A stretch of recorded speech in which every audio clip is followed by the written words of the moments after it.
Bonsoir à tous, bienvenue en direct du stade Rennes-Logne où nous venons malheureusement d'assister à la deuxième défaite consécutive du VHS à domicile. Malgré le nul de partout la semaine dernière à Montceau-les-Mines, les joueurs de Bruno Poinsel n'ont pas réussi à confirmer cette semaine. Nous allons sans plus tarder retrouver le résumé du match.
Nous allons sans plus tarder retrouver l'entraîneur du RC Lens, Colbert Marleau.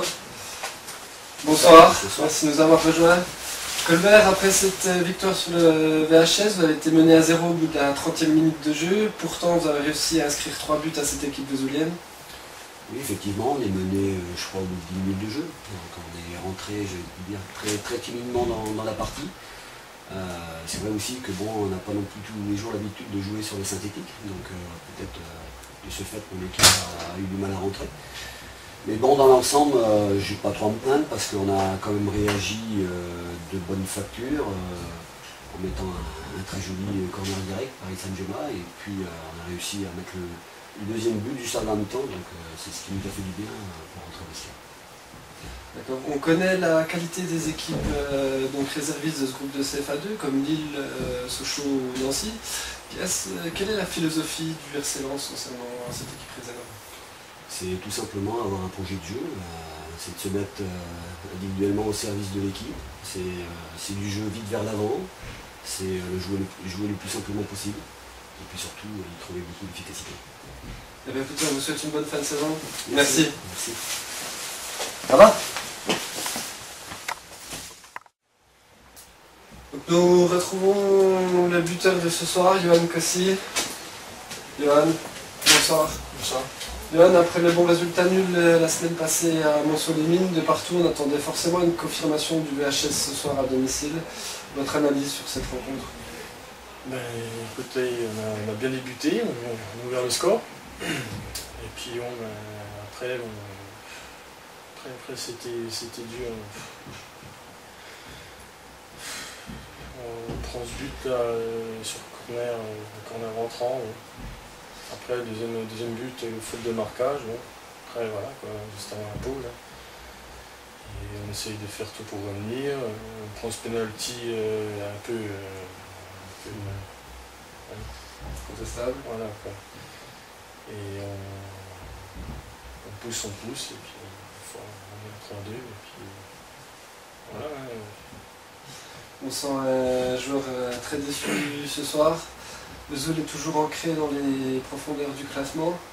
Selon vous, quels sont dans les semaines à venir, quels sont les axes de travail? Qu'est-ce qu'il faut changer au VHS pour changer cette dynamique négative? C'est surtout retrouver cette réussite qui nous fuit, quoi, hein. Surtout ça, hein, parce que bon, au niveau du jeu, on n'a pas. Bon, si aujourd'hui on était un peu énervé, bon, c'est surtout la réussite qui nous fuit par rapport à la saison dernière. Donc, après, voilà, peut-être que le retour de Diego nous fera du bien devant, et puis après, voilà, on essaiera d'enchaîner des résultats dès la semaine prochaine. Bon, Yann, on ne vous retarde pas plus longtemps. Merci de nous avoir répondu. Donc nous allons sans plus tarder retrouver l'entraîneur du RC Lens. Donc après ces quelques commentaires sur la rencontre, nous allons nous quitter. Nous vous donnons d'ores et déjà rendez-vous dans 15 jours au stade Rennes-Lologne pour la réception de Compiègne. Merci à tous de nous avoir suivis et à très bientôt.